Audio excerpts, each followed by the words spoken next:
ස්වභාවික විපත් ලෝකෙ විටින් විට එනවා. බුදුහාමුදුරන්ගේ කාලේ උන්වහන්සේ පහළ වෙන්නත් කලින් විශාලා මහනුවර ප්‍රශ්නය. එතකොට විටින් විට එවැනි විපත් ව්‍යසන එනවා.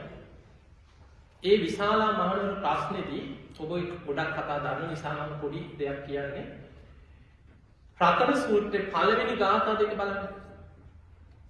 ඒ පළවෙනි ගාථා දෙකේ බුදුරජාණන් වහන්සේ කෝටි ලක්ෂයක් සක්වල දෙව් බඹුන්ටයි ආරාධනා කරන්නේ.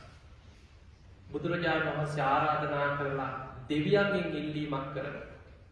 මේ මිනිස්යන්ව රකින්න. මේ මිනිස්සුන්ට පිහිට වෙන්න. මේ මිනිස්සුන් ආරක්ෂා කරන්න. දිවාච රත්තෝච හරන්තියේ බලි තස්මාහිනේ රක්කත අපමත්තා.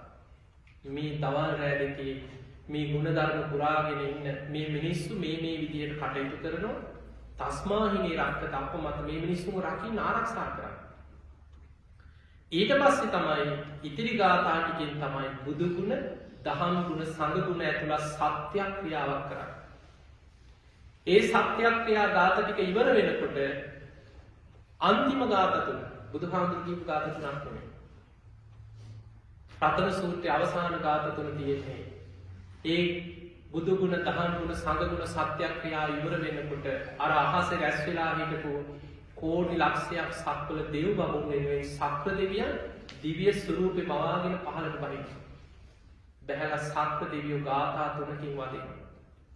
යානීන භූතානි සමාගතානි බුම්මානි වායානි වහන්තලෙක්කේ තථාගතං දේව මනුස්ස පූජිතං බුද්ධං නමස්සාමි සුවන්ති හෝතු. මේ අන්තරීක්ෂයේ අහසේ රැස් වෙලා ඉන්න කෝටි ලක්ෂයක් සක්වල සියලු දෙව් බඹුන් ඔබ වහන්සේට අපි ගෞරව කරනවා. මේ දෙව් බඹුන් සියලු දෙනා වෙනුවෙන් බුද්ධං නමස්සාමි සුවන්ති හෝතු. ඒ බුදුරජාණන් වහන්සේට මගේ නමස්කාර වේවා කියලා වන්දනා කරා.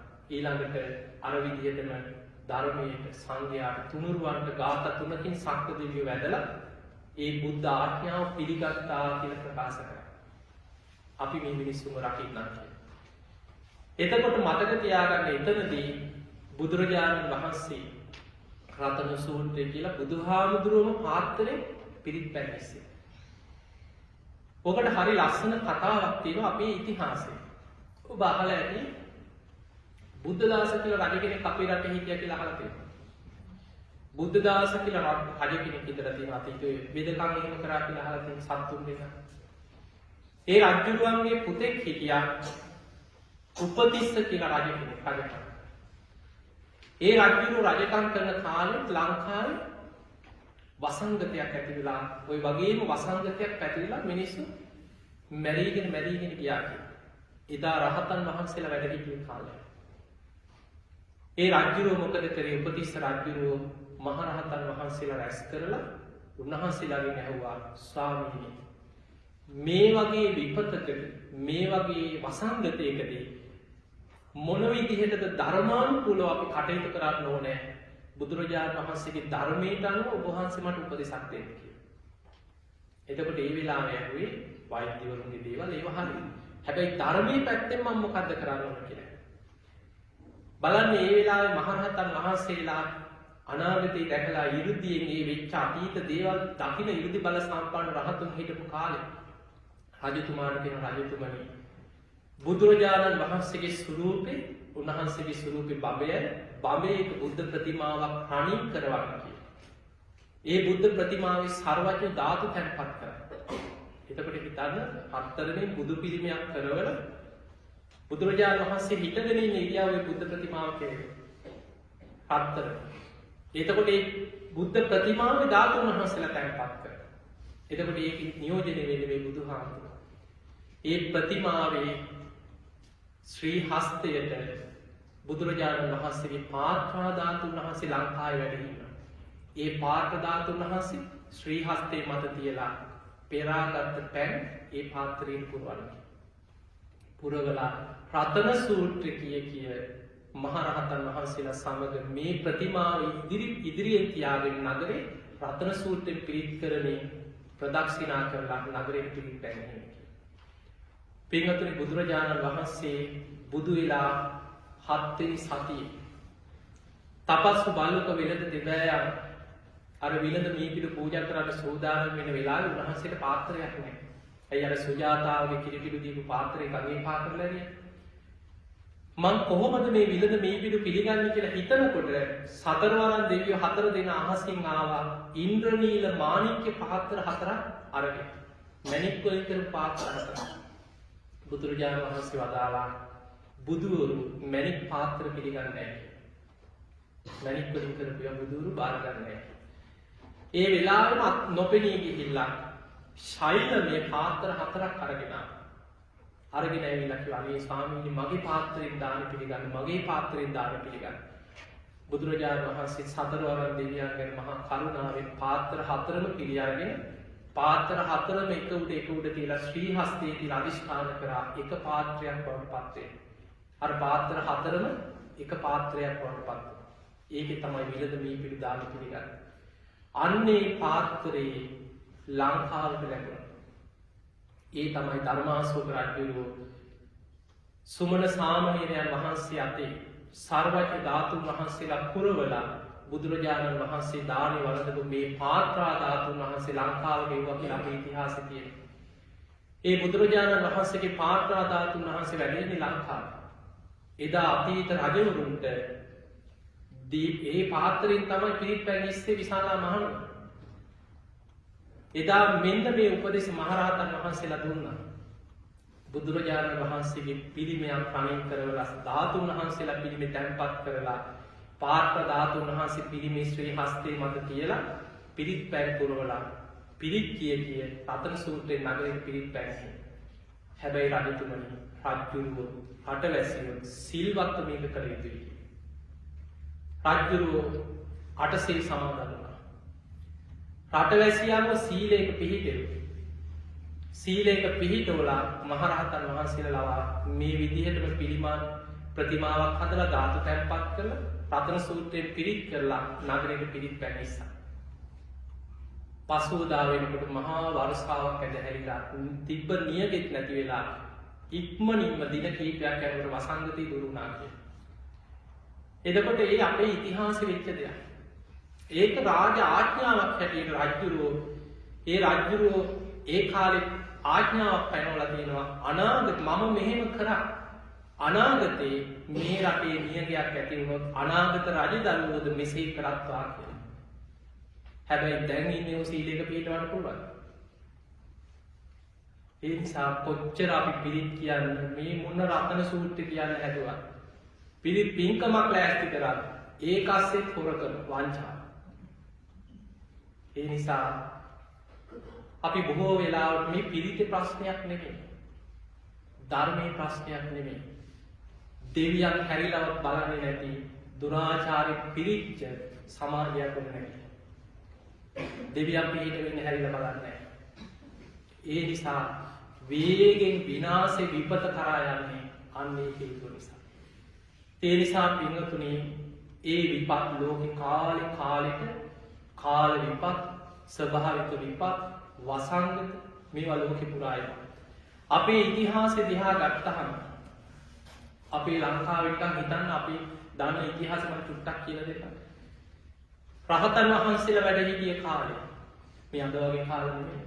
බැමිණි ඉතිහාසය ගැන අහලා ඇති. දානි නැතුව සිතුල් පවුල් 12000ක් මහරහතන් වහන්සේලා පිරිනිවන් පානවා. තිස්ස මහරාමේ 12000ක් මහරහතන් වහන්සේලා දානි නැතුව පිරිනිවන් පෑවා. කොච්චර සිල්වත් ගුණවත් අය පවා ඒ නිසා ඒ ව්‍යසන ස්වභාවික විපත් වසංගත එනකොට මෙයා සීල්වතාද මෙයා දුස්සීලයද මෙයා සෝවාන්ද මෙයා රහත්ද හැමෝටම ඒ විපතට ලක් වෙලා ඒකට කොටු වුණා නම් අහු වුණා නම් ඒ දුක විඳින්න සිද්ධ වෙනවා. හැබැයි ධර්මය අවබෝධ කරගත්ත අය ගැලවෙනවා. ඔය වගේම විපතක් ගැන තියෙනවා මහා පරිනිබ්බාන සූත්‍රය.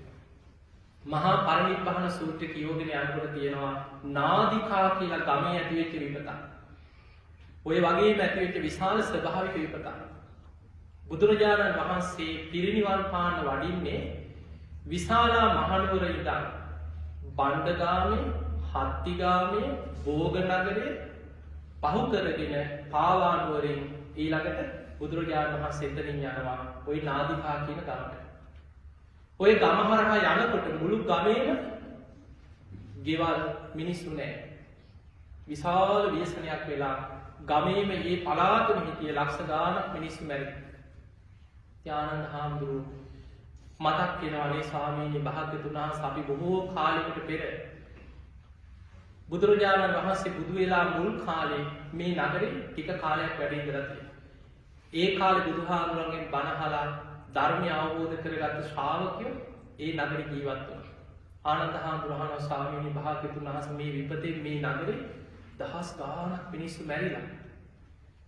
මේ ගමේ හිටිය නන්දා කියලා භික්ෂුණියක්, උත්තරා කියලා භික්ෂුණියක් ඒ අයත් මැරිලා. කොහෙද ඉපදුනේ? මේ ගමේ හිටිය මේ වගේ ස්වාමීන් වහන්සේලා උන්වහන්සේලාත් අපවත් වෙලා කොහෙද ඉපදුනේ? අනේ ස්වාමීනි භාග්‍යතුන් වහන්සේ අර උපාසිකා ඒ කාලේ බණ අහලා දන් පැන් දීපු මේ විපතෙන් මැරිලා කොහෙද ඉපදුනේ? ආනන්ද හාමුදුරුවෝ මතක් වෙන අය ගැන අහනවා. බුදුරජාණන් වහන්සේ වදාළා ආනන්ද ඔය විපතෙන් මිය ගිය අය අතර ඔය නම් සඳහන් කරපු ඔය භික්ෂුණීන් වහන්සේලා පිරිනිවන් පෑවා කියලා.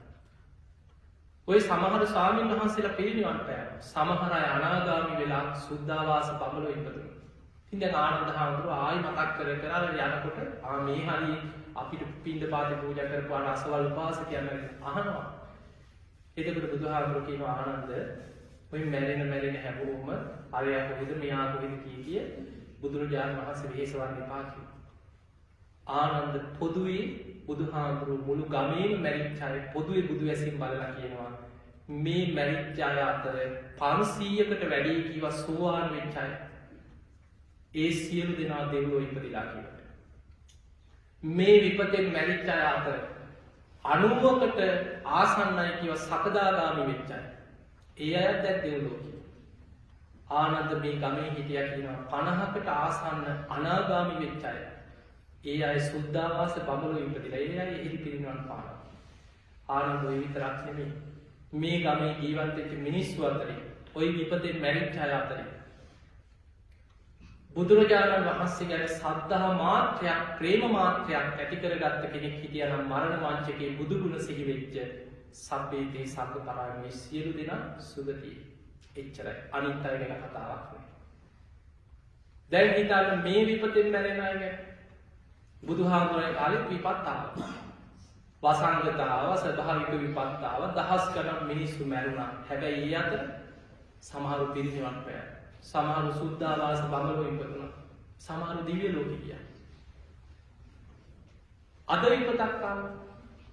ධර්මයක් නැතුව, ගුණ ධර්මයක් නැතුව, සීලයක් නැතුව බුදුහාමුදුරන්ටත් බැන ධර්මයටත් බැන බොහොම ජීවත් වෙන මිනිස්සු අතරේ මැරෙන අයගේ බොහෝ පිරිසක් අපායකට වැටෙනවා නිසා. ඒ නිසා විපත හැමදාම එනවා. හැබැයි ධර්මයේ හැසිරෙන කෙනා ධර්මයෙන් රැකෙනවා කියන්නේ විපත් නැති ලෝකයක් නෙමෙයි. බුදුහාමුදුරුවෝ ලෙඩ උන්වහන්සේත් වයසට අපි කවුරුත් ලෙඩ.